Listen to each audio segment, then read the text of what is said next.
So we will go ahead and start off in silence.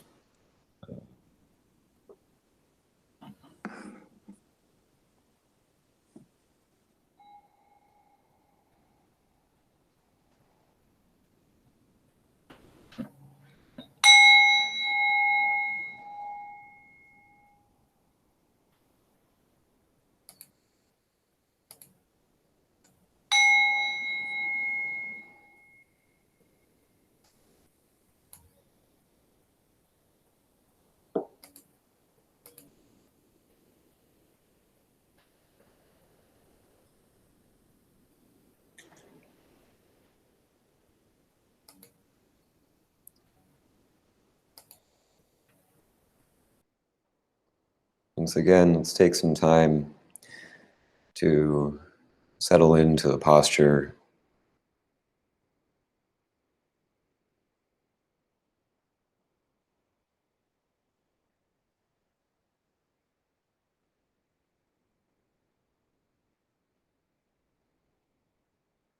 And really use this time to explore how to sit, explore the posture, explore sitting in many different ways.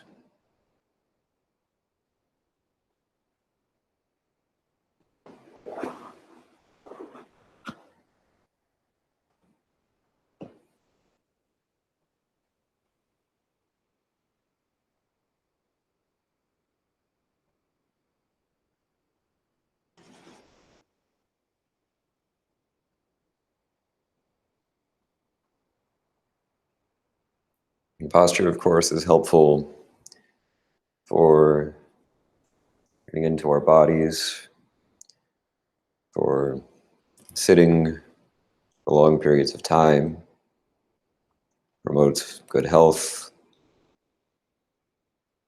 but it's also helpful for bringing us to the direct experience of our body.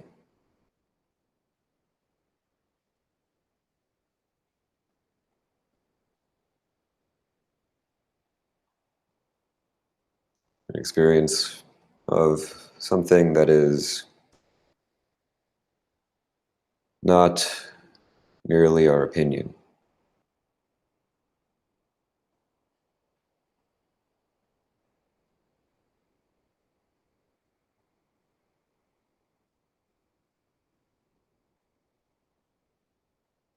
As we attend to posture and attending to this physical body, this body is not just an idea.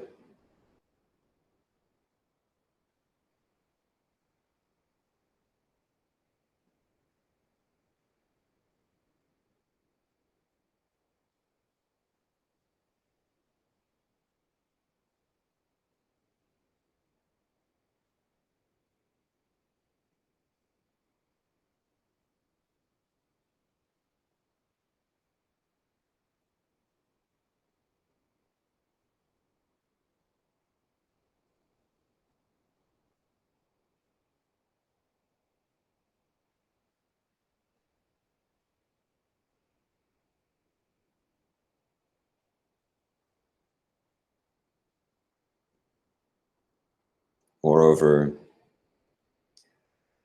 by attending to the posture, by exploring how to sit, explore a way of sitting that allows awareness to more easily move into the body.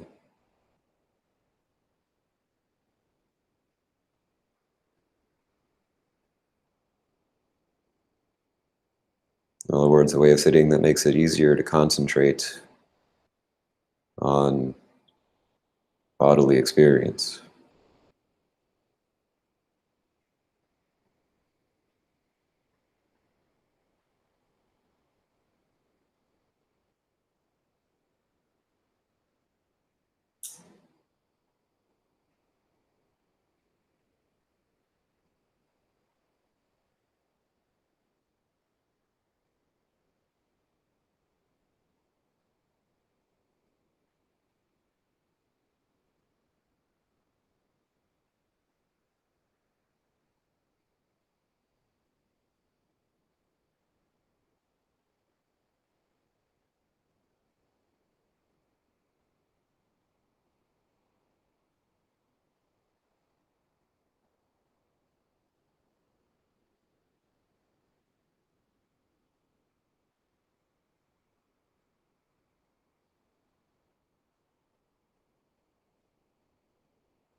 If any other experience comes up, thoughts and emotions, sights and sounds,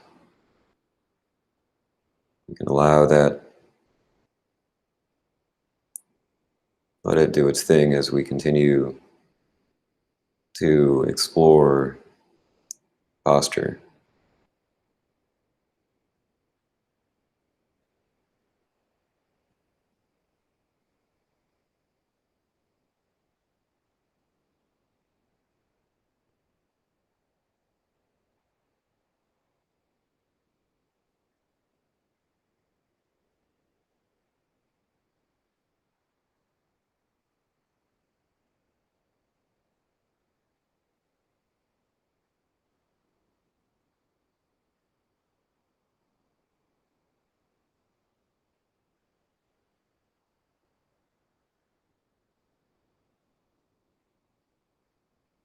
Explore posture means that we sit in many different ways.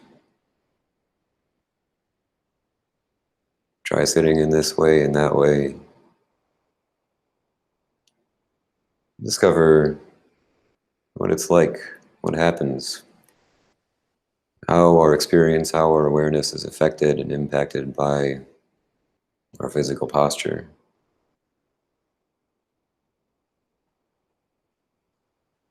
Is it possible, for example, to sit in a way that causes us to think more thoughts? We may sit in a certain way and discover that when we sit in this way, we think a lot. Well, that's very interesting. Maybe that we sit in a certain way and we think fewer thoughts. Mental activity is more pacified. That's very interesting as well.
And as we do this exploration, we may start to see that our mental activity depends in large part on our body.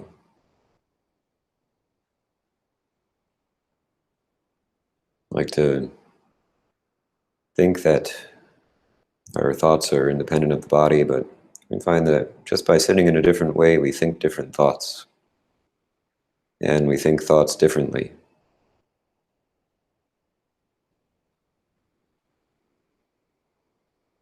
It's well worth attending to this.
Continuing to sit, explore posture.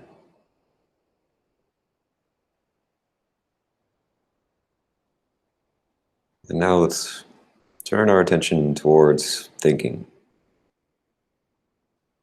Spend just a little bit of time attending to thoughts and emotions.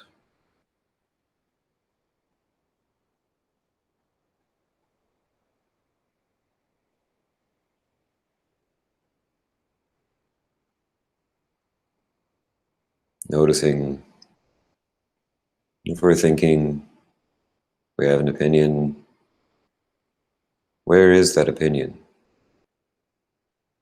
Where is that thought? What is that thought? Maybe that we are experiencing inner talk, or internal monologue is saying something. So we can just listen to that, hear that.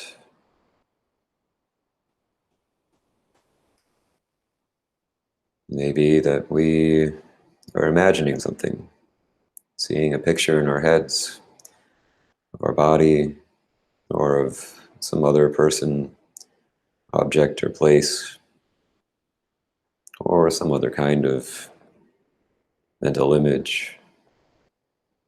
We can just look at that, attend to that.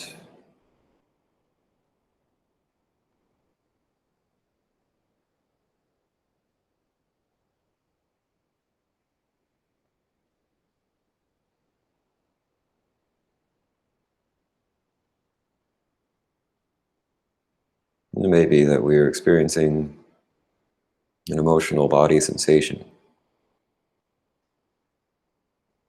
something in our body, some sensation is obviously emotional in nature.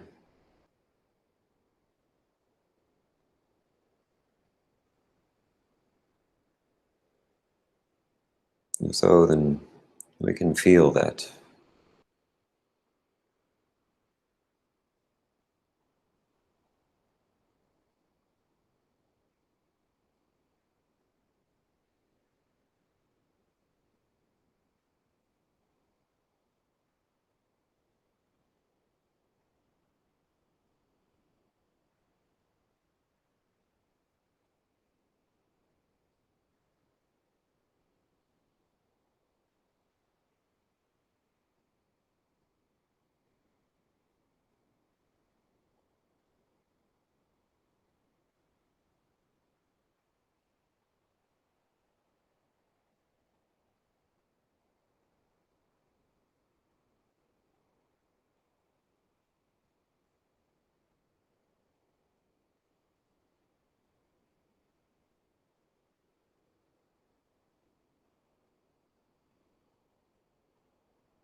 And if there's no mental activity whatsoever,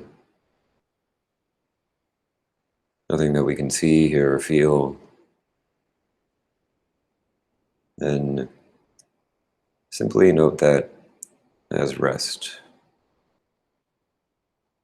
You can just call that an experience of a kind of restfulness.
Very good. So today we will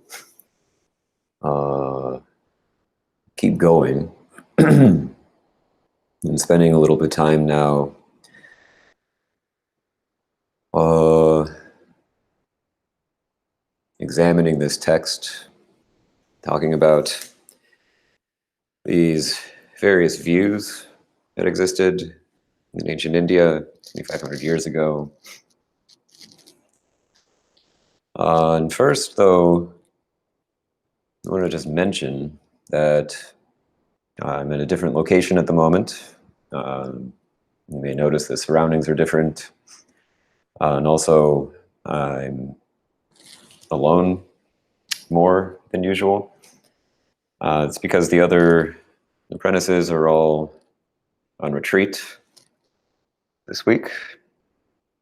We are doing an awakening week, and so everyone is striving for an insight, striving to awaken, striving to deepen in terms of their practice and in terms of their understanding, asking a question of their lives, asking what's their true purpose in life, how can they give their life to great love, and having that as the most important thing. And we take time to do that. In this community, we set aside time for asking that question and for prioritizing asking that question above everything else. Prioritizing asking that question and also asking it in a way that goes beyond mere intellectual speculation. Asking in a way that goes beyond mere iteration of views, of opinions. To ask that question deeply and truly. What they're all doing right now, that takes great courage, and I'm inspired by them, and I hope you are also. It so happens that in Vermont, at Maple, this is also true. So there are 20-some more people in Vermont right now who are also on silent retreat this week, who are also focusing on awakening this week. I don't know exactly how many are there, but something like 20 or 25 people, I believe, is the last number I heard. These are all people who are, again, asking that question, asking the question of their lives in a container which is asking them to ask that question. Well, this is very exciting. This is very heartening.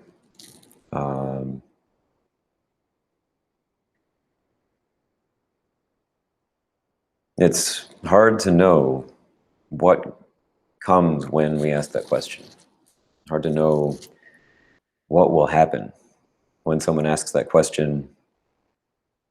Hard to know what answer will come, and hard to know what answer will be demonstrated.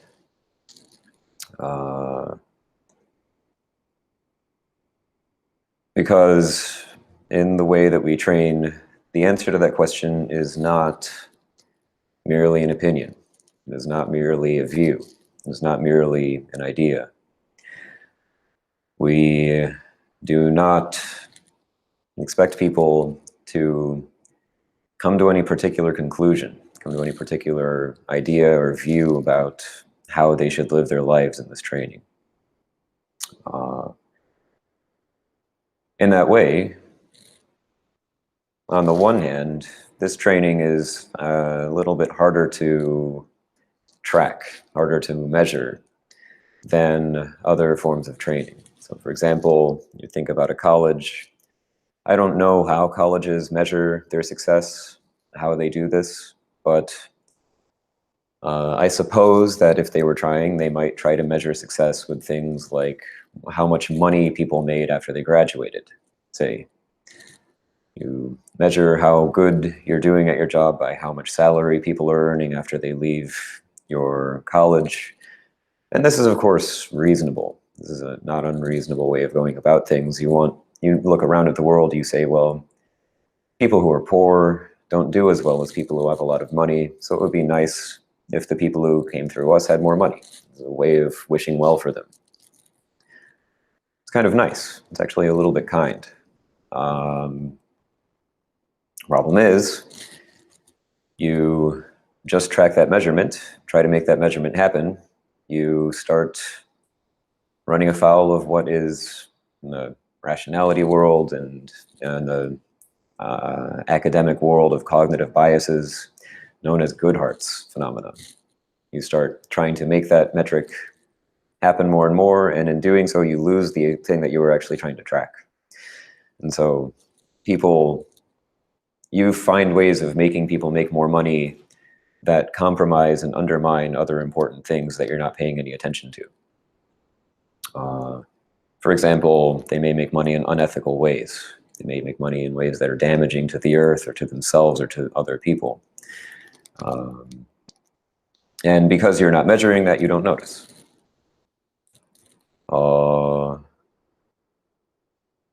Many other training programs that try very hard to come up with things to measure. Some of them do quite well at this, others do less well at this.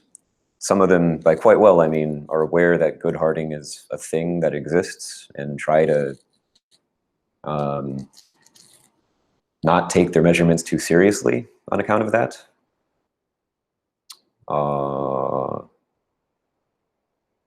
But they all sort of run into this problem. In this way of training, on the other hand, we don't expect anyone to come to any kind of conclusion or to any kind of view. So, for example, first time I went through training, I did maybe 9 months of retreat time, Center for Mindful Learning. I left at the end of that period of training and did not try to start up a new monastery anywhere. I didn't try to convert anyone to Buddhism, try to make there be more Buddhists in the world, try to make there be more monastic academies in the world. You can see my parents laughing on the video feed because they were there. They saw what I, in fact, did do and what I didn't do. I basically ignored everything from that training. He ignored everything that Soryu had said the entire time and everything that everyone else had said the entire time. I just left and was like, I'm done with this. I'm going to get a job as a programmer. Just went and got a job as a programmer. And I ignored almost everything that Soryu had said during that time and almost everything that I had heard at that time. And the one thing I didn't ignore was a message that Soryu emphasized again and again, and said it maybe 50 or 100 times, which is, this is your life. This is your real life. This is not your practice life. You're not going to get a life after this one that you get to implement all of the practice that you did here on. The consequences of your life are already happening. You right now are alive. So, therefore, give yourself to this life. Do whatever you're doing now completely. Give yourself to what you are doing right now completely. And find out how much joy there is in it. That was the message I took away. That was the message that I implemented. That was what changed my life. Because I found that as I continued as a programmer, it worked. I was working at a company, a startup, doing some software coding, and that worked to take my life seriously and give myself to that job completely and find out how much joy there was in that job worked. I was happier, and not only that, I was more effective at being a programmer. You can think, wait, the monastic academy believes I don't know what, the programming is evil or something. We don't, but I think, how is that helping anyone in Vermont? I wasn't talking to anyone in Vermont. I wasn't actually interacting with anyone from that training program at all. I ignored all of them, never tried to stay in touch once. And I just found that each and every one of my relationships became more meaningful and more fulfilling, more a source of joy and happiness, and a demonstration of love. You got to really love many different kinds of people in ways that I wouldn't have been able to, I wouldn't have even considered possible before. I moved on from that job to another job, and I got to love even more people, even more deeply, because it turns out that this is a skill. The ability of doing this completely is a skill. Doing what you are doing right now, regardless of what that is, completely, so that you can find out what it is a skill. As soon as you, in fact, start trying to do it, the moment that you start trying to do it, everything turns around in the entire world. Everything turned around in the entire world for me. I noticed that all of the problems that until that point I had blamed on everyone around me, I blamed my parents, you didn't raise me the right way, or my school, you didn't teach me the right way, or eventually, or the job that I had, the job wasn't the right job, the company wasn't the right company, wasn't doing the right thing. Eventually the monastery wasn't the right monastery, Surrey wasn't the right teacher, and all the other residents weren't the right people. They had so many problems, and it's not untrue. They do have problems. It's not a perfect place. It's not claiming to be a perfect place. There are problems there, but finally got to see that there was a different problem that was the actual problem. And that problem was that I was unwilling to experience this moment. I was unwilling to give myself to this completely. I was holding the entire world at arm's length, and that resistance, that no, that constant saying no to everything in the world was what was producing suffering. I got to actually see that for myself. No one was guiding me towards this conclusion. I wasn't talking with Soryu once. I didn't have a single interaction with them. I didn't even watch their videos online. I want to be clear about this. I didn't just leave the way that people usually leave nowadays as happy graduates of a program that's been put together and carefully honed over a number of years, and stay in touch in a friendly way with all of the residents and the teacher because they're so nice. I was done. I was like, that was horrible. I was expecting secular mindfulness, and I got some people talking about Buddhism, and that was terrible. The people are fine, they're just confused, I suppose, but I didn't want to do any, I didn't have anything to do with them whatsoever. I wasn't trying to prove anything that they showed me, wasn't trying to come to any conclusions that they gave me. I just eventually had to accept this, see this, and acknowledge it.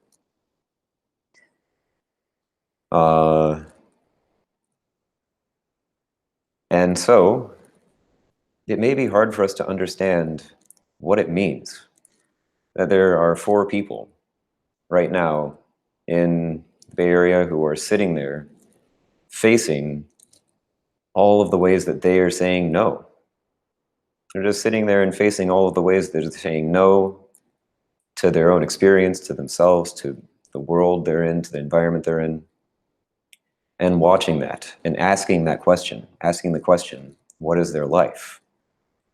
Asking what their life really is, asking that question truly. And that there are 20-some more people in Vermont right now who are truly asking that question, who are deeply asking that question. Not just coming to some conclusion about it, not just hearing some idea and agreeing with it, but actually asking that question, actually facing the real issue that's behind the issue that they keep seeing everywhere in their lives.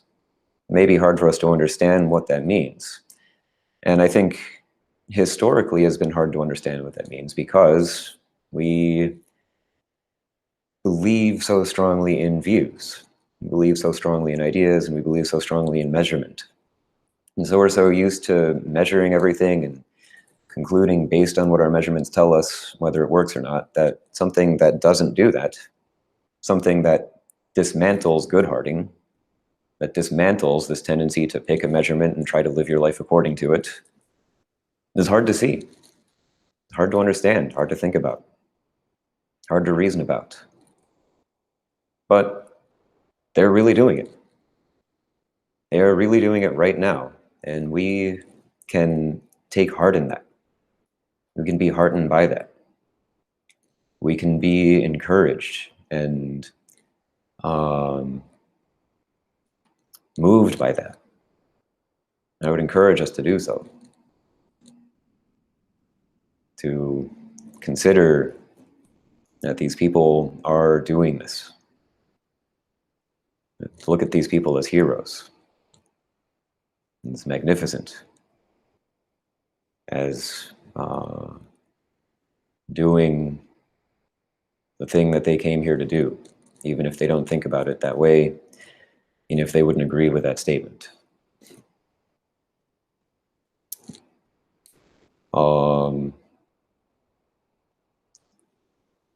So we, of course, right now in this text are talking about views. We're in the section of the text that's talking about views.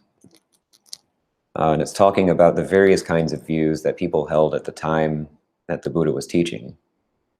And it so happens, it's talking about many of the views that people hold today. Not all. There are a couple of views that people hold today that they didn't hold at that time. There may be a couple of views people held at that time that people don't really hold today, or at least not all that often. And for the most part, it's more or less the same bunch of views, more or less the same landscape.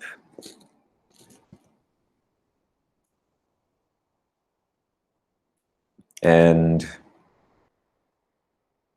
I say all this because the next view that we come to, the very next view in the text that is going to be discussed, the doctrine of Ajita Kesa Kambala, is, well, what in Buddhism is called wrong view.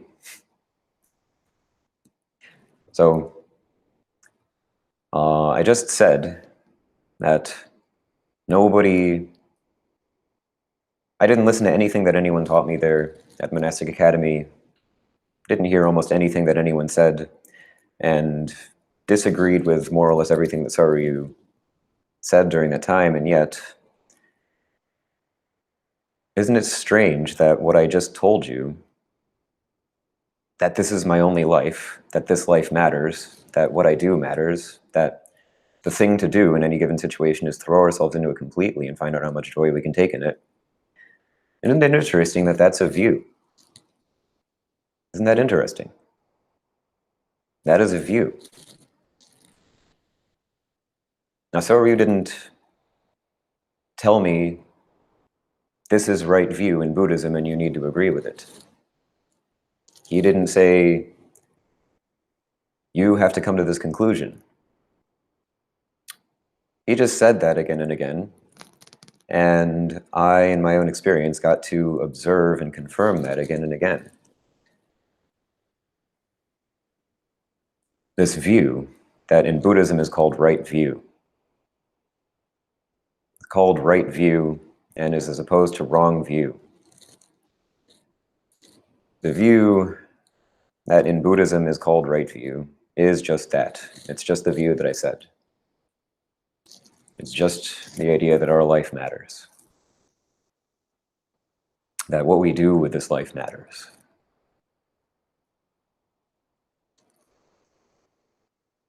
Now, isn't that interesting? Why would I go through this program and wind up believing this view? Why would I be here now telling you this? Isn't that strange? What's going on here? Well, I hate to say it, but as far as I can tell, this view is just right.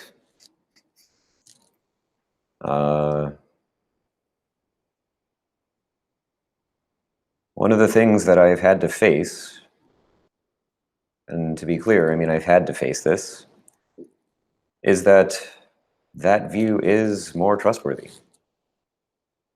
There's such a thing as a view that's more trustworthy. And people who hold right view tend to be more trustworthy.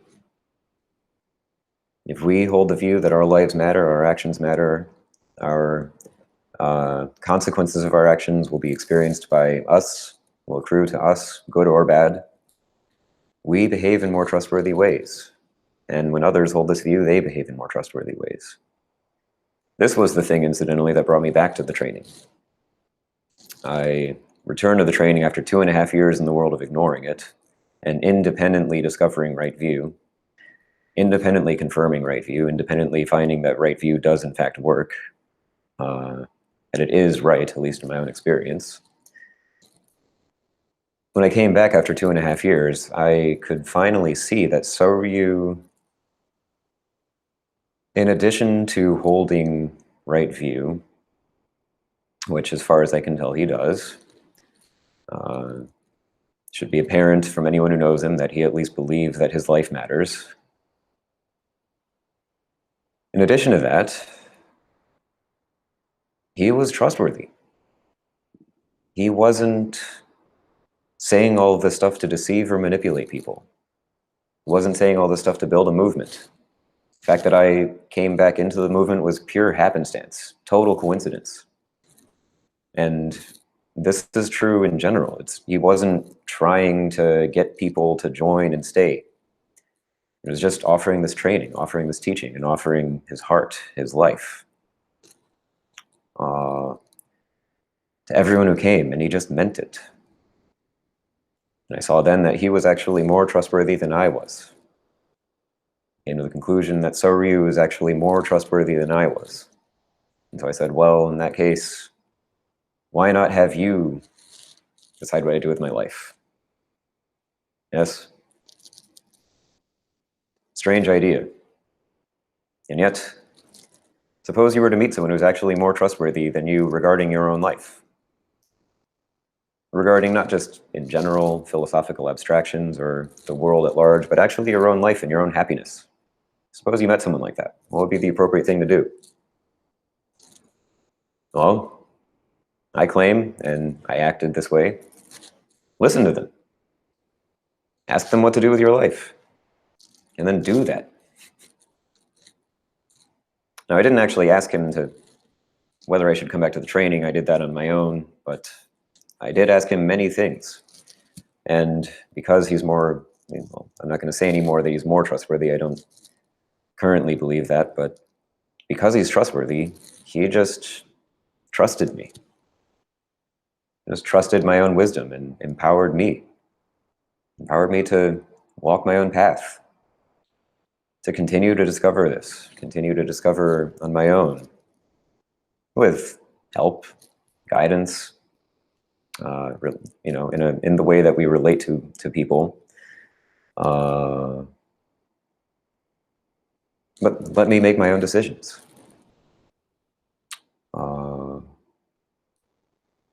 This is what happens when we trust someone who is trustworthy. They just trust us.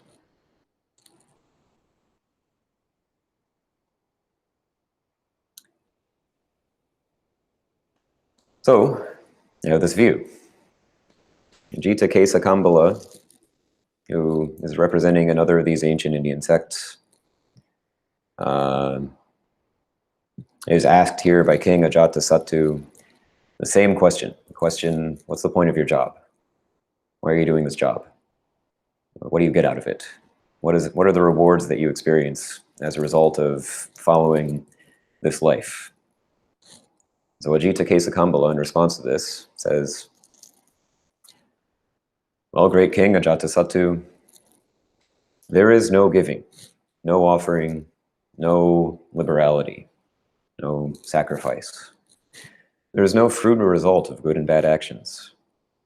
There is no present world, no world beyond, no mother, no father, no beings who have taken rebirth. In the world, there are no recluses and Brahmins, that is to say, spiritual practitioners of right attainment and right practice who explain this world and the world beyond on the basis of their own direct knowledge and realization. That sequence of sentences is wrong view. That is the exact opposite of Buddhist right view, of the classical formulation that shows up in the scriptures for right view.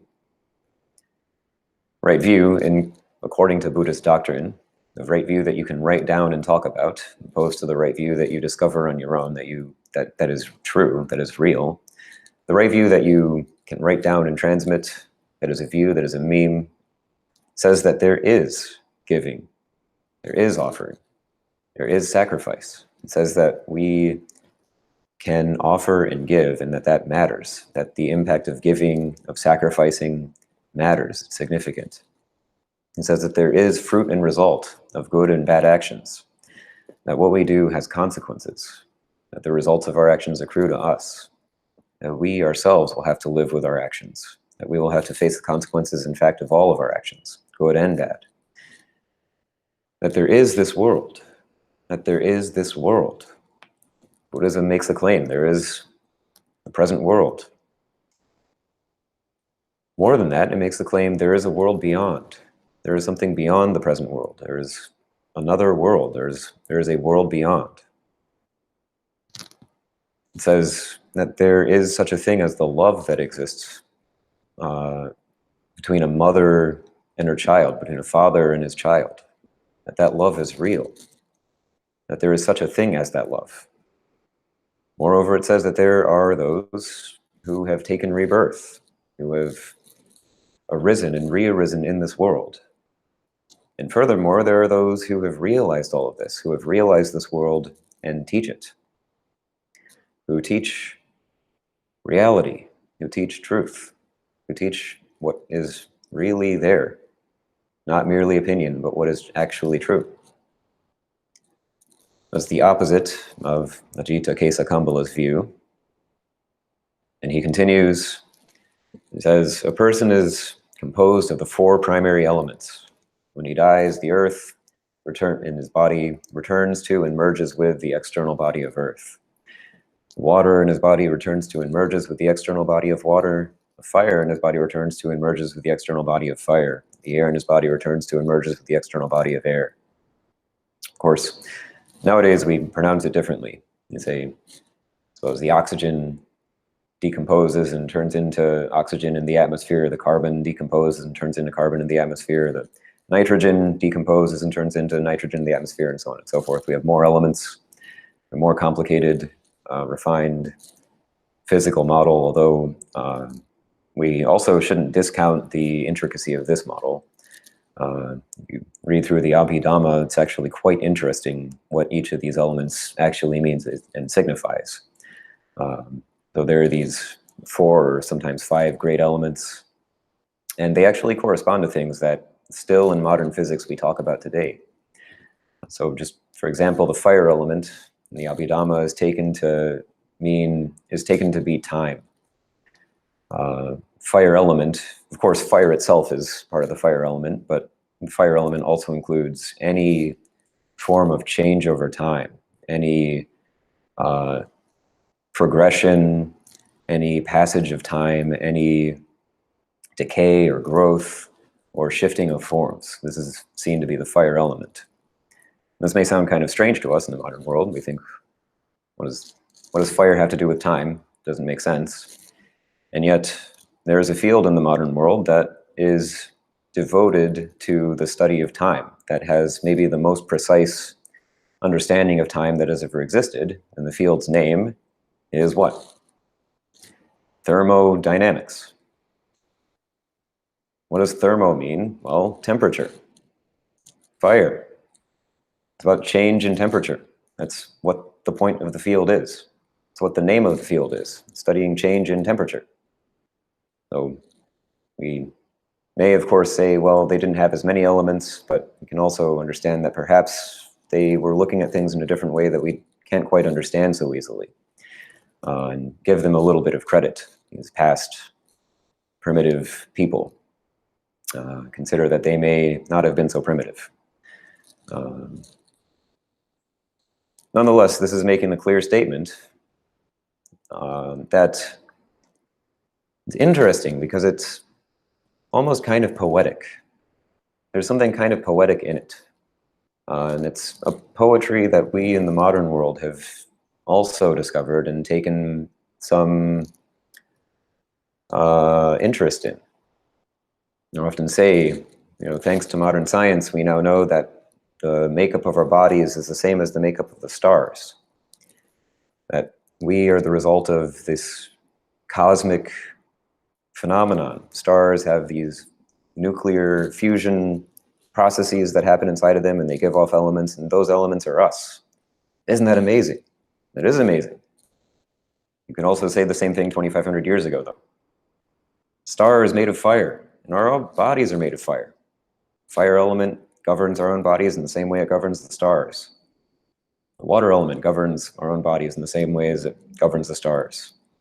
Earth element governs our own bodies, same way it governs the stars. We can say the same thing, and it's still powerful, even in that different language. To say that we are star stuff, that we aren't separate from the cosmos, is a very significant point, very significant statement. And yet, the claim here is that, well, his sense faculties pass over into space. 4 men carried the corpse along on a platform. His eulogies are sounded until they reach the charnel ground. His bones turn pigeon-colored. His meritorious offerings end in ashes. And the practice of giving is the doctrine of fools. Those who declare that there is an afterlife speak only false, empty prattle. The breaking up of the body at death, the foolish and the wise alike are utterly annihilated and perish. They do not exist after death. Oh, this is making some big sweeping claims about the nature of the universe, making some big unfalsifiable claims about what happens after death. Buddhism, and in fact many other traditions, would disagree quite emphatically with those claims. We in the modern world tend to say that those claims follow from science. Yes? We say, well, we've done all this science and we've taken on all these views that have led to all these wonderful modern results, invented all these wonderful things like programming, and guns and cars. And all of that proves that death is the end. There's nothing after death. Why? Because you can't measure it. You can't measure what happens after death. You can't measure it, and so there's no point talking about it. You can't just come up with a theory about what happens after death. You have to, well, somehow all of this body of knowledge that we've accumulated implies that there isn't, or shows that there isn't. Why? Because we accumulated the body of knowledge. That's why. That's how you can tell that this is right. And yet, the same claims that now are attaching themselves to the last 200 years of science were attaching themselves to the ancient traditions, the empowered ways of looking at things at that time in history, 2,500 years ago. Oh, it's worth asking. Where did this stuff come from? This is something that's puzzling to me, actually. Where did this stuff come from? How did it show up? It's not because of anything that happened in terms of the last 200 years of scientific progress. That much is clear.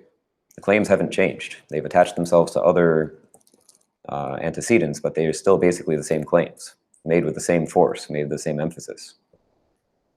So where do they come from? What's the basis of them? I'm curious about this.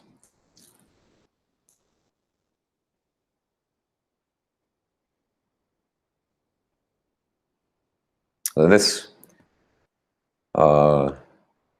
view, this wrong view,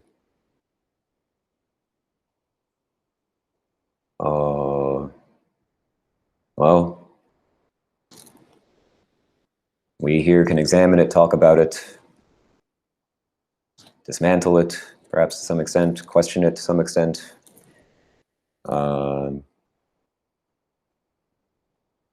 Should mention for myself that I didn't question or dismantle this view for a long time in my own training, in my own practice.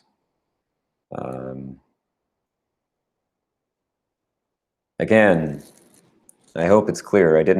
Soryu actually didn't talk about this stuff at the time that I was training with him. I think he actually started talking about this a couple of years after I left that first round of training at Maple. He started talking about this stuff, incidentally, because of a conversation, I believe, and this is secondhand, but this is my understanding of it. I believe he started talking about this because of a conversation he had with a Christian friend of his, a Christian mystical friend, someone within the Christian mystical tradition. They were in the car together, I believe, so he recounts. And his friend said, "You know, I'm really not all that interested in Buddhism." Or he said, "Oh, why is that?" He said, "Because Buddhism doesn't say anything about any of the most important things in the world. Doesn't talk about what happens to you after death.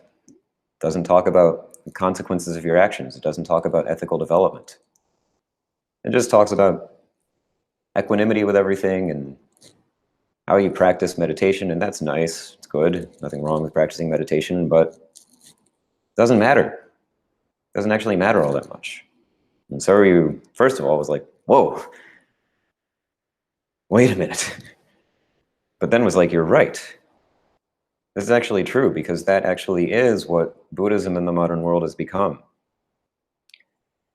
Because people don't talk about this stuff. People don't talk about uh, rebirth. People don't talk about an afterlife. People don't talk about whether there's anything that continues. People don't talk about right and wrong actions and the consequences of that. People don't talk about ethical development. And I think because in the modern world, to an unprecedented degree in history, wrong view has taken over. Wrong view is in charge. And at any point in history, there is no surer way to personal discomfort and calamity and the failure of any of your endeavors than to disagree with the modern church, disagree with the dominant religion. Want to have a quick path to the stake, quick path to the gulag, quick path to, I don't know, being canceled, I guess is the equivalent in the modern world? Well, that's how you do it. Disagree with the modern religion. Say anything other than what the modern religion says. That's how you do it. So of course people don't talk about this. And yet, this matters. That's why I'm talking about this. I'm talking about this because I finally faced in my own practice and in my own experience that holding on to this view was damaging. It was damaging to me, and it was damaging to people I cared about, and it was damaging, in fact, to everyone in the world. Being complicit in the destruction of life on Earth by this machine that claims that there's nothing there, that animals don't have real experiences, they don't matter, and in fact that anyone who can't be measured easily, anyone who's far away in some other location, doesn't matter. Finally face the fact that no, and moreover, that uh, uh, well,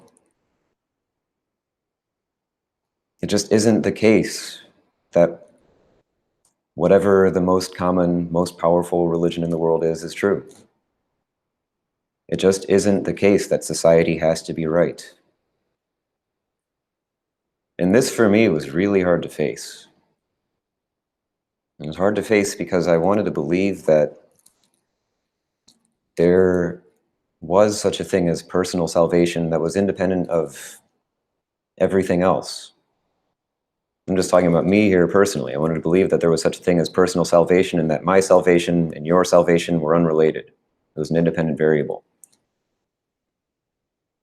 I didn't want to face that if you hold an evil, immoral view, you face the consequences of that behavior, you suffer and everyone suffers. And moreover, if you're in a society that indoctrinates, that promulgates, that proselytizes an evil, immoral view, then everyone you know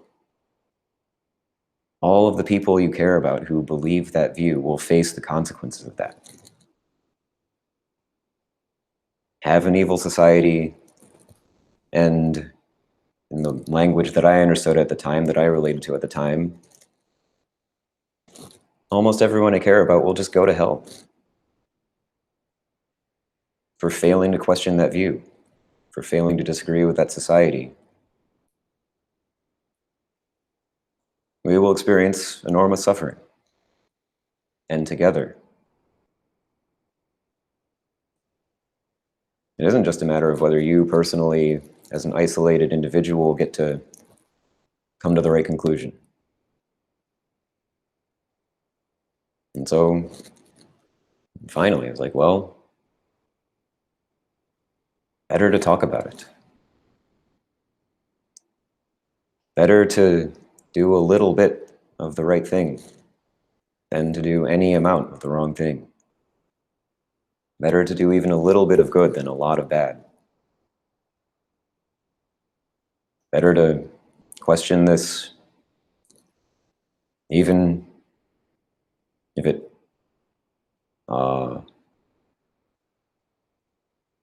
accomplishes very little, reaches very few, than to ignore it, be complicit in it for a long time. Ignore it, be complicit in it, and become famous, wealthy, happy, right, approved.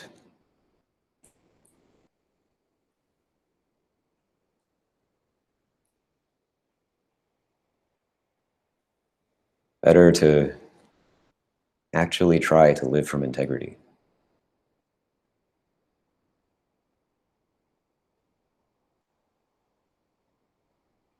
So, thanks for listening so long. And we now will spend some time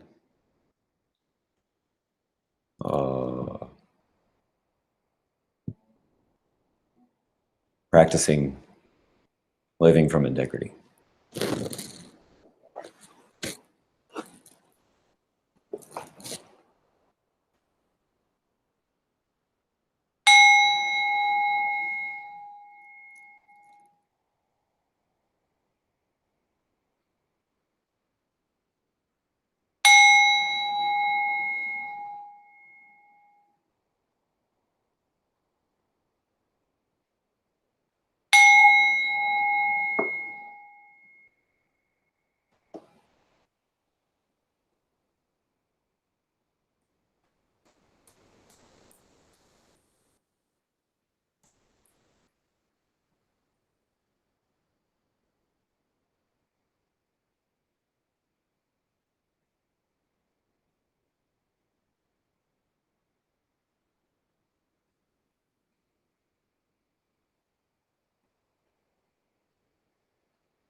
Establishing a posture to work with for this practice period.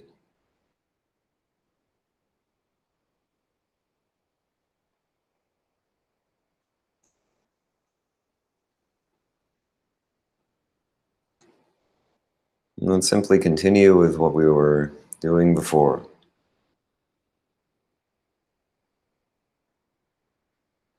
Attend to body sensations.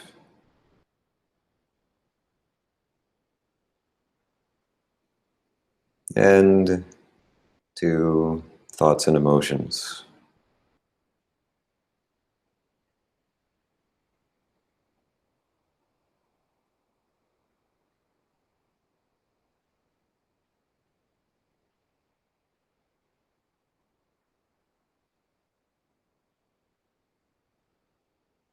Notice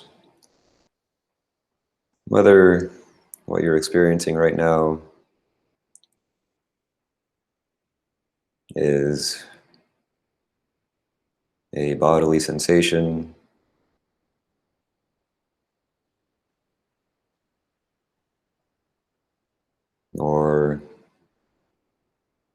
any thought,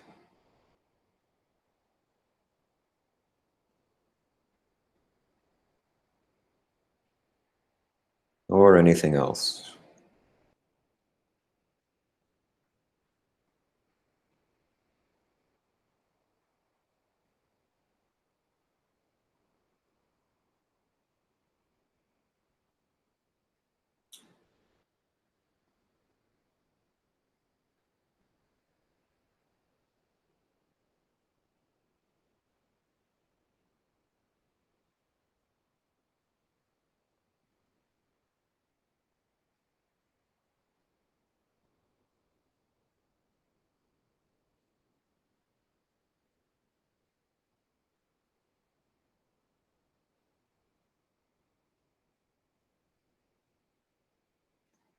It's bodily sensation, and just attend to that sensation.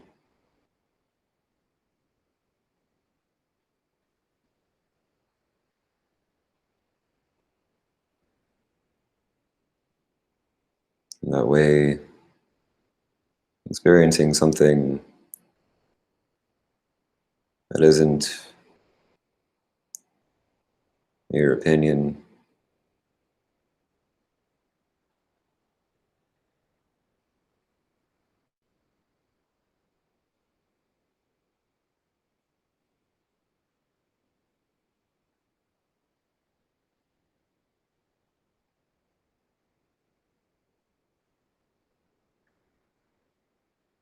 and if we're aware of a thought, then just attend directly to that,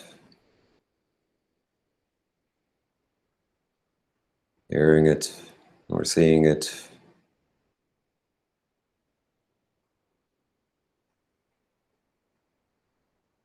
In that way, having a direct, non-conceptual experience of a concept.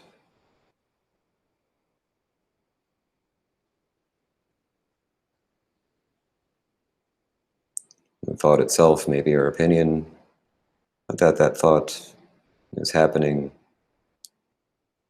is not an opinion.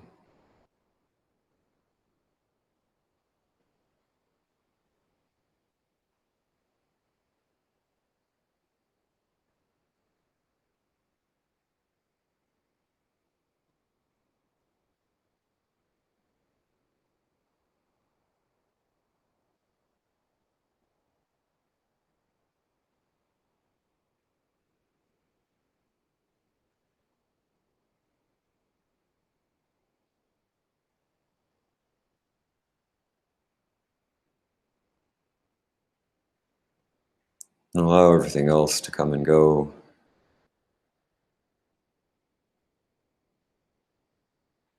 staying interested in bodily sensations and thoughts and emotions.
Now, just for a little while, let's attend only to body sensations.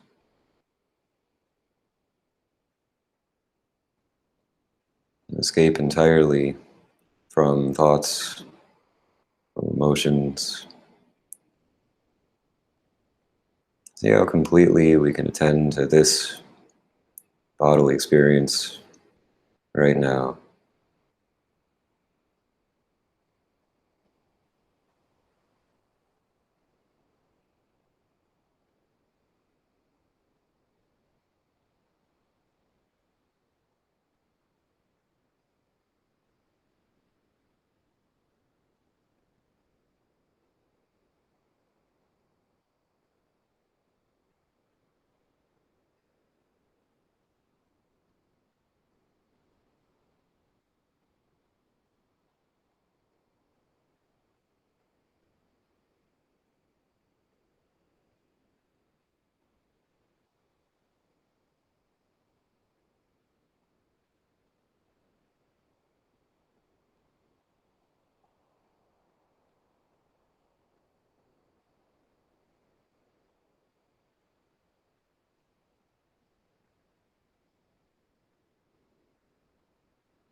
And if you haven't already, include emotional body sensations,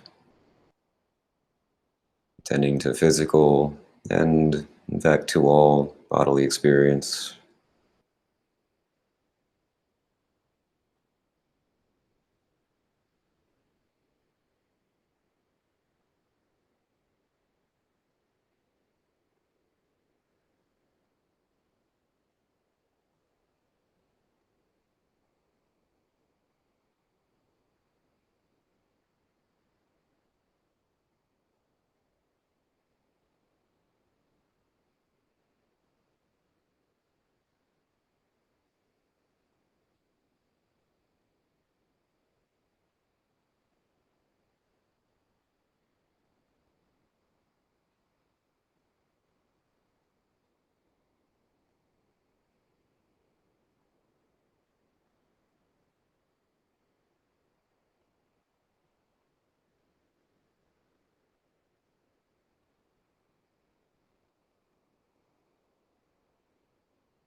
And now, just for a little while, let's attend only to thoughts and emotions.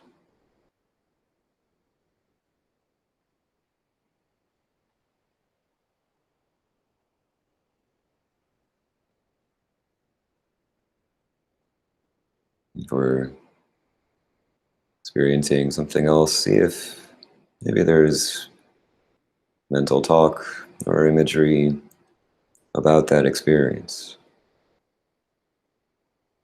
emotional content about that experience.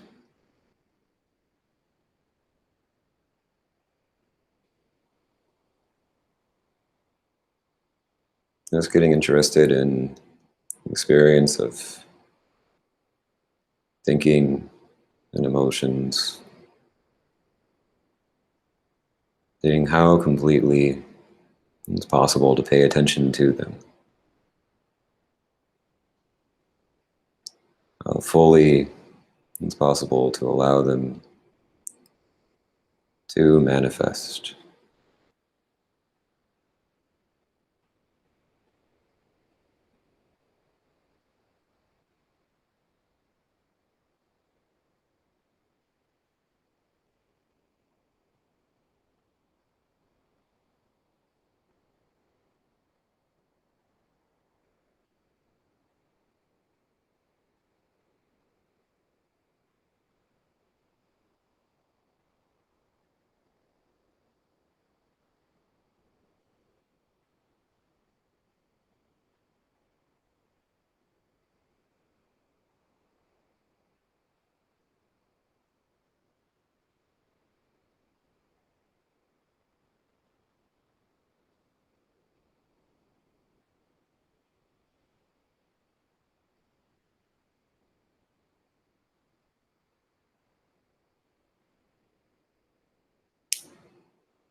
Now, just for a little bit of time, we'll make use of this concentrated state of mind to ask a question.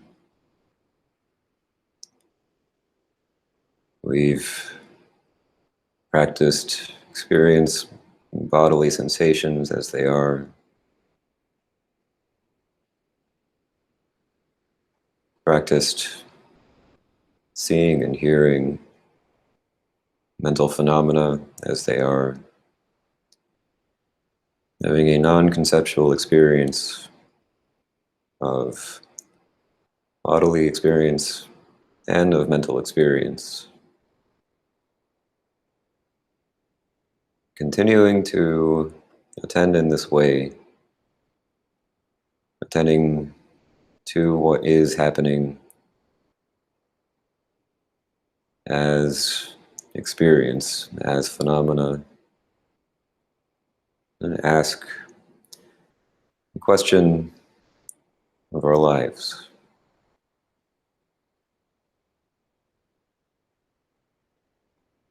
Maybe the question you would like to ask is, how do I give my life to great love? Or maybe it's What is my true nature? How can I fully allow my true nature?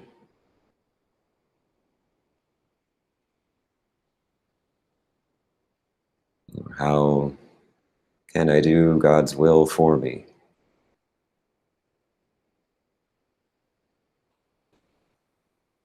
Whatever the question is, whatever your question is, ask that question, letting this direct, non conceptual experience be the answer.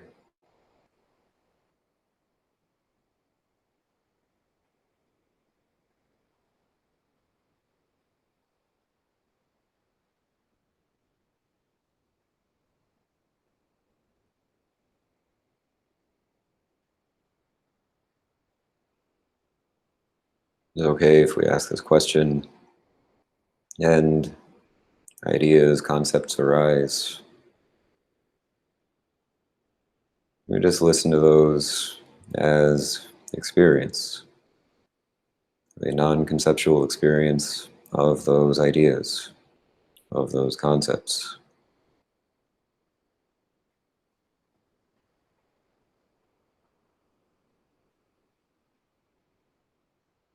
And continue to ask the question.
The answer to this question is not conceptual.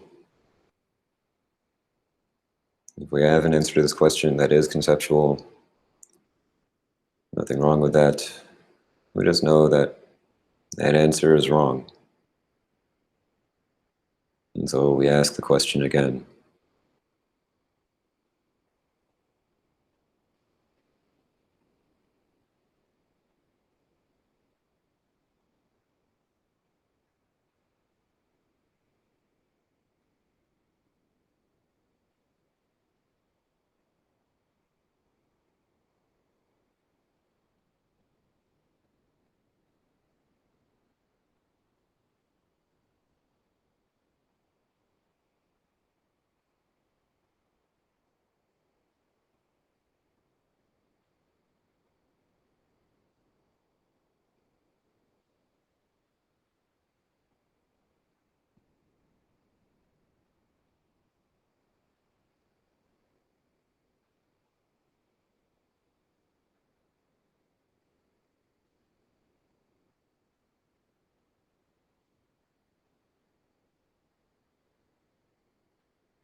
And ask this question wholeheartedly.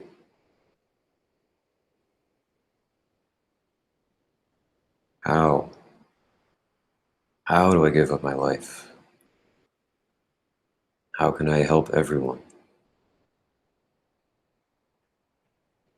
Whatever it is for you, to discover, find this question in yourself and ask it everything that you have.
Okay, so now have some time for discussion, questions, comments, anything at all.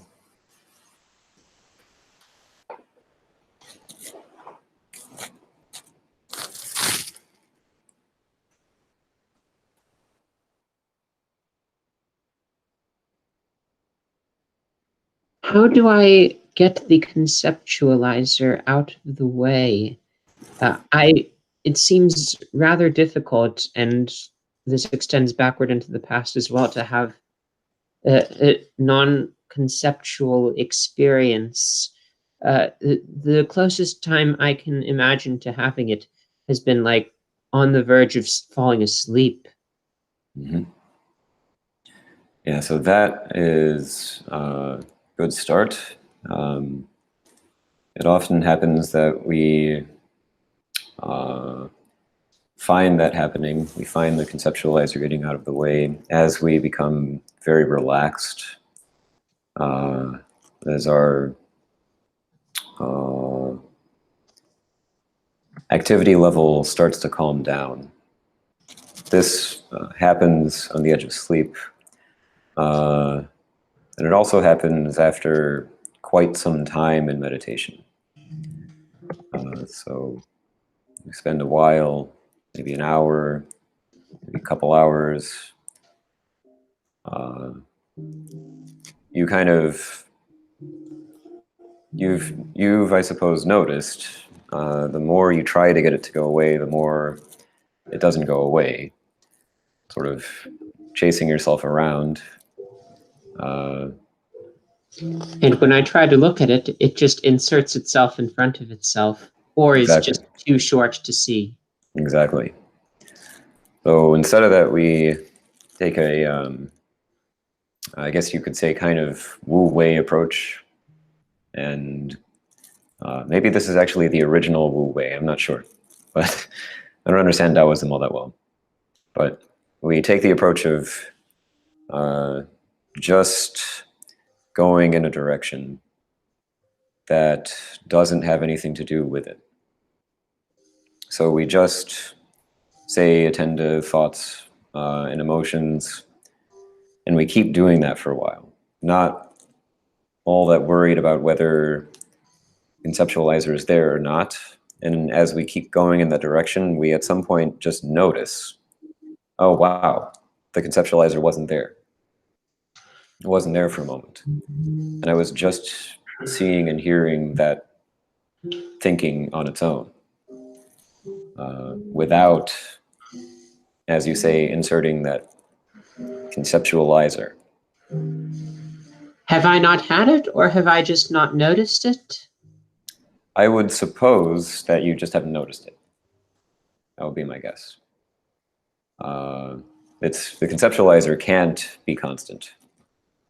It isn't possible for it to be constant.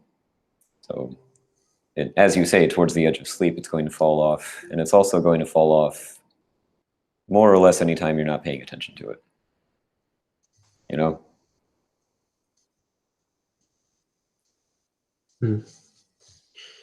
Can I ask another question right now, or should I Please. open the space for someone else? No, please. Right. This is with regards to you saying that there is a world beyond, and that you would disagree with the statement of upon death, all that happens to consciousness is that it winks out. Mm-hmm. And like most of the in fact, basically all of the other components of right view can easily demonstrate themselves to someone of like, yes, your actions have consequences. You clearly see them hitting others and hitting yourself, whether they be good or bad. But this seems less like that. There are some ways that that one can theoretically demonstrate, although it would require various conditions to be true that I don't think are, to demonstrate the existence of a world beyond or of rebirth. Yeah, so... But yeah. So it's a good question, and I think first of all, it's just good to wrestle with it. Or maybe even more than, I'll make a weaker statement than that. It's good to have that question. It's just good to have that question. You know, you just ask that question and keep on living your life.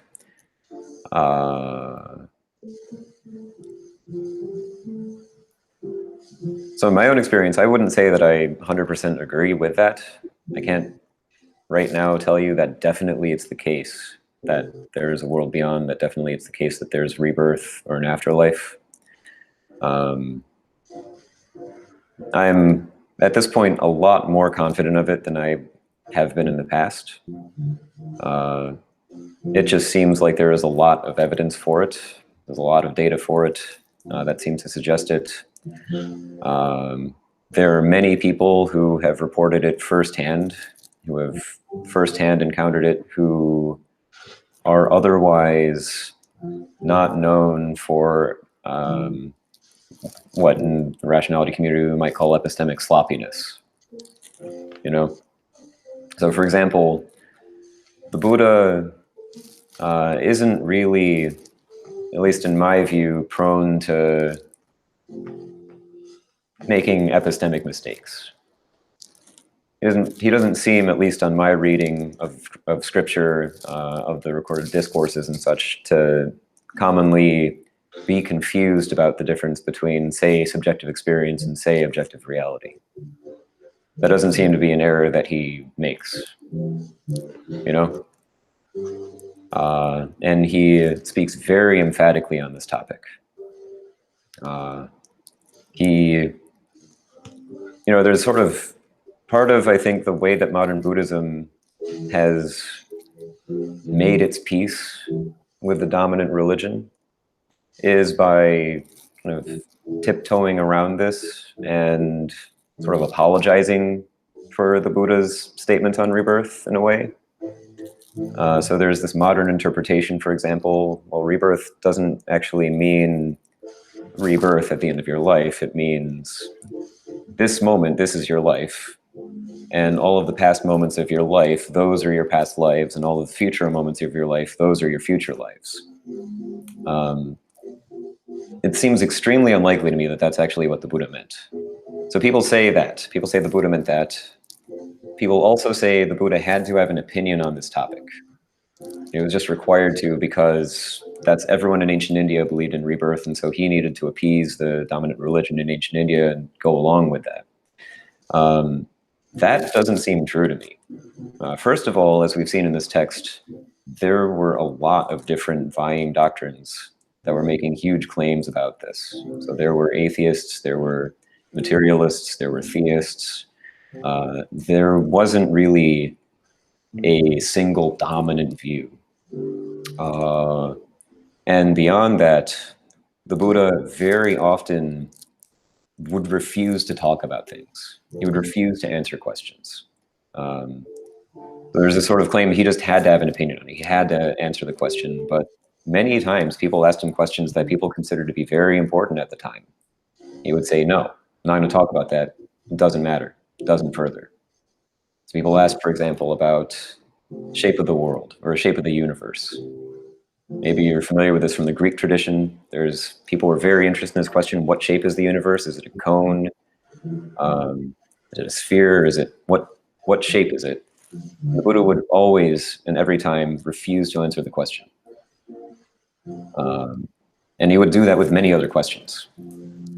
So it seems to me, at least, on reading the scripture, that he's pretty clearly and emphatically making this claim, that this same principle, it is the case that rebirth happens from moment to moment. That this principle of pratitya samutpada, dependent origination, applies throughout the course of your own life. And moreover, also on larger scales. It doesn't just draw a boundary around you as an individual. So this cause and effect relationship through time also impacts societies and also impacts worlds and ecosystems. The whole thing is governed by this same principle. So it seems to me, at least, as though the Buddha was being pretty clear about this. Other people from other traditions who have also done their own investigation of this, which is to say, who have not been trying in particular to come to any conclusion about it, but have just been asking the question sincerely, have tended to report things along with, like that go along with, that agree with what the Buddha reported. These people also, in my view, are not that prone to epistemic confusion. And there's a substantial body of some evidence for this. It's not, I would say, bulletproof by any means. Just because there's evidence for something that you can point to doesn't mean that it's the case, but there have been thousands, at least, of studies of people who report past lives that have been pretty well confirmed. Does this include, say, people who spoke languages that they had no reason to know because they had not studied them in their current life? I'm not actually sure about that. I haven't looked at it that closely yet. Either way, could you throw me a couple links at some point? Yeah, sure. But all of this, though, this isn't me saying that there is definitely rebirth. This is me saying the claim that there is definitely not rebirth doesn't have anything behind it, as far as I can tell. And it so happens, it seems to me that it's possibly to probably the case that there is something like rebirth, in fact, that we'll eventually discover something like that, either if we continue to practice in this way, practice this path, or develop sufficiently in terms of scientific understanding. If I had to bet, if I had to put my money down, lay my chips on the table, I would probably bet in favor of that. But I'm not making the claim that the Buddha made, or that Peace Pilgrim or anyone else has made, which is that there definitely is. I'm still working on it, still in process of exploration. Thank you. So I kind of want to ask a follow-on because that was really interesting discussion. Because this is one of the things that I wrestle with too. The accepting this as a truth, and one of the things that I like about what I've heard of the original, of Buddha's teachings, or at least his comment on it, is that come see for yourself, right? I'm not saying anything that you can't discover for yourself, So is this something you can discover through yourself, for yourself through insight practice? Do you come to this realization like the rest? Yeah, so the Buddha does say this. And it actually, if we keep going through the text in the later stages, it actually goes through how that happens. So this is something that is verifiable here and now, according to the Buddha. So he isn't, you read the scripture, he's not saying, well, here's some evidence. I heard some people say some stuff, and also the other people said some stuff. He's not making that claim at all. He's saying, no, I went and looked. That's how it is. And he will say, so the point of right view is so he talks about right view, and he says that there are two kinds of right view. So there's a kind of right view that is a view, the kind that we were talking about today. It's just a view. It's like any of the other views. You can talk about it. You can argue about it. You can find evidence for or against it. You can question it, disprove it, try to prove it. That right view is taken to be important to start the path. You want to be able to hear and consider that right view in order to start the path. But ultimately, you come to what's called transcendental right view, which is right view that is not a view. Right view that is not an opinion, but is a result of clear, direct observation. And from, true samadhi, from state of mind that is very difficult to talk about and impossible to imagine prior to having encountered it. Kind of samadhi in which we understand more clearly the distinction between subjective experience and reality. So the Buddha does make that claim. Makes the claim that this is, basically see for yourself. Okay, yeah, because what I was thinking, and you addressed this in your answer before, it was that he was just kind of going along with traditional, I think, Hinduism, with the religion of the day, and just trying to make it palatable, make his ideas, palatable to the population. But okay, but it's good to hear that is not what he was doing, that he is agreeing through his own validation. Yeah, right. Yeah, he talks about, it's very interesting. He both talks about, so he talks about this in right view, and he also talks about ways that people can be confused on this front. So,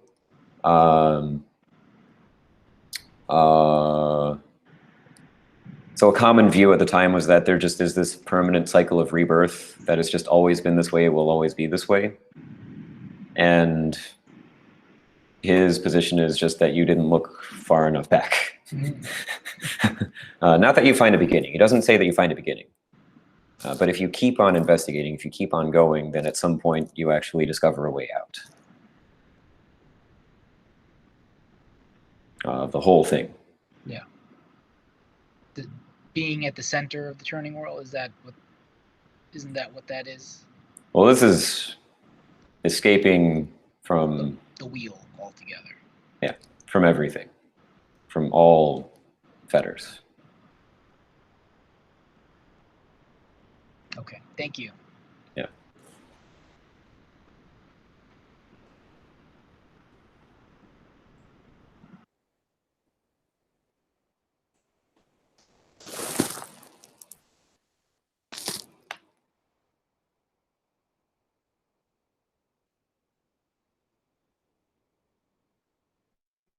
Yeah, I didn't mention this in the talk, but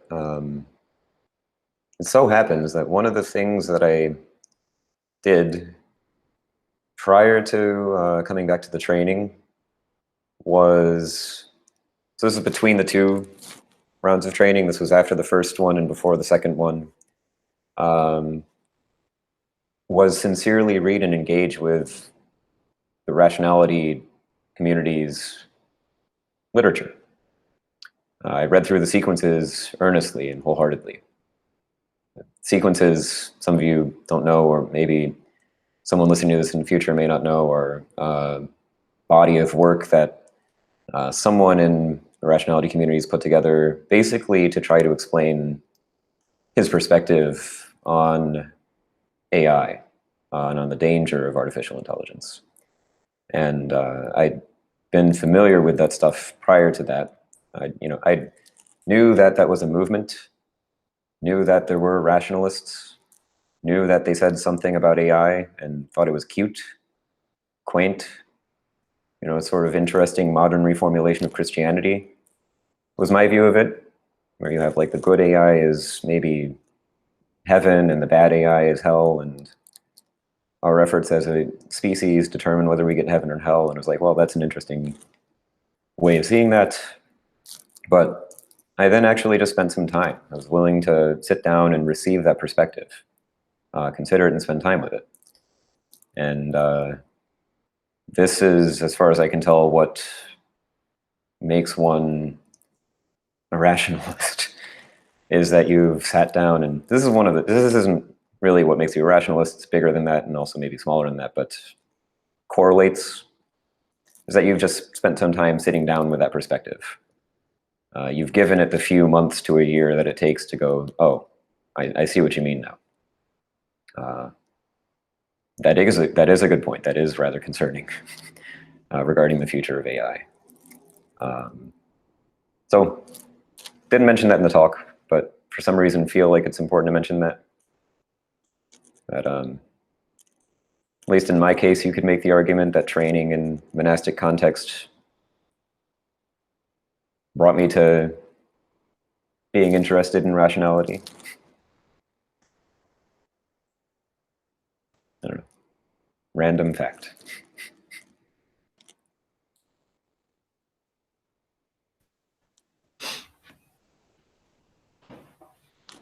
Joshin, Mm. you talked a little bit in your talk about going through life and keeping people at a distance. Mm-hmm. And I could really resonate with that. It's an interesting experience, I guess. Sometimes I think I'm really getting better from that, and sometimes I think I'm not. Mm-hmm. And I guess it's like where I have struggles with that is with people who I disagree with. Mm-hmm. And I'm noticing it especially now the more COVID continues. And I don't know if you could maybe speak a little bit more about that. It's sort of like, I guess the question is sort of like, well, does it ever just shift? Does it ever just change? Mm-hmm. Yeah, it's a good question. I think it's something that we share, something that we both struggle with, maybe similar ways, not all that surprisingly. Dad? uh, um, my experience is that maybe this is something that you've encountered as well, that it's like a spectrum, it's a continuum, where I move around on the continuum. So there are times when I'm not holding on very much at all, and people's perspectives just come and I receive them and it's wonderful and amazing. And then there are other times when I'm holding on quite tightly, I'm quite shut down, and I see everyone else's perspective as sort of inherently dangerous. It seems like this holding on, and also relatedly, to step back in the causal chain again, fear really makes a difference for this. So I also have this pattern of, seeing anyone I disagree with as an enemy, and seeing the way that they are going to undermine what I believe in and care about. And the more I'm afraid, and the more I'm letting fear govern my decisions in my life, the more I do that. The more I isolate, the more I hide, and the more I see the world as full of enemies. The less fear and the less holding on, the more I see the world as full of friends and collaborators. So the first point is that this isn't, so you and I think, both have a particular experience of this that's similar in a lot of ways, but this isn't about us. We're not the only two people who have this. And we also see this in communities. So my experience of the rationality community, for example, is that there is a lot of fear overall, not constant, and it's different for everyone, but and not just the rationality community, but actually the Bay Area in general, that there is sort of a rather high amount of fear. We're rather afraid of people, of each other's perspectives. I think maybe because we are on this sort of, we're at ground zero of this meme war. We're in the part of the world where culture is produced, and so the memes are so weaponized and virulent and have hijacked our fear system so much. But then, of course, world crises play into this. So COVID plays into this. People get more scared of each other overall. That's really been one of the main themes I've been noticing with this virus and the response, is that if you wanted to pretend it was an entity or a creature of some sort and ask what it wanted. So it isn't, and it doesn't want anything. It isn't a creature, it doesn't want anything. But what if it was a creature? What if it wanted something? It seems to me like it wants people to be afraid of each other, and has been pursuing that goal somewhat effectively. We've really responded to it.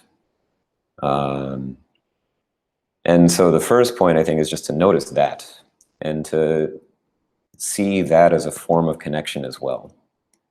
That through experiencing fear and isolation and disconnection, we are experiencing what it's like to be afraid and isolated and disconnected. And in that way, we are connected. In that way, we're experiencing intimate connection with everyone who experiences fear and isolation and disconnection. So already there is a deep sense of connection. And it may be possible to experience it that way. And then beyond that, the more we're able to face this experience without fear, the more we're able to, I would say, look at and resolve, in particular, our fear of death, which it seems like this tends to come back to. So the more we're able to face our death, the less it runs our lives, and the more we're able to live. Those are just some thoughts about it. Those are some nice thoughts. I had a vision of a double helix when you first started out that was just so pleasurable. And then it was just like the view. Yeah. Because if I look at it one way, it's like they're wide apart, but then if I look at it another way, they're close together. Anyway, yeah, that was very, very, a very welcomed response. Thank you. Yeah. I want to say as well, it's something that I really find a lot of urgency about shifting in myself, because I have the tendency to view others as enemies and that isn't productive for anyone, isn't even productive for my own goals. So I'm interested in shifting this for myself and also for others. I think it's the case that some people have identified us as an enemy because we don't agree with everything that they care about. And I would like to see that situation shift as well on a community level, and I would like to see it shift on a world level. And I'm interested in things that can be done to shift it. One of the best ways of shifting it, I've found, is just to have to live with people. So maybe that's good news for you in particular. You'll be living in community soon enough. And, we all have to live with some people. Yes, we do. There's something really nice that happens there.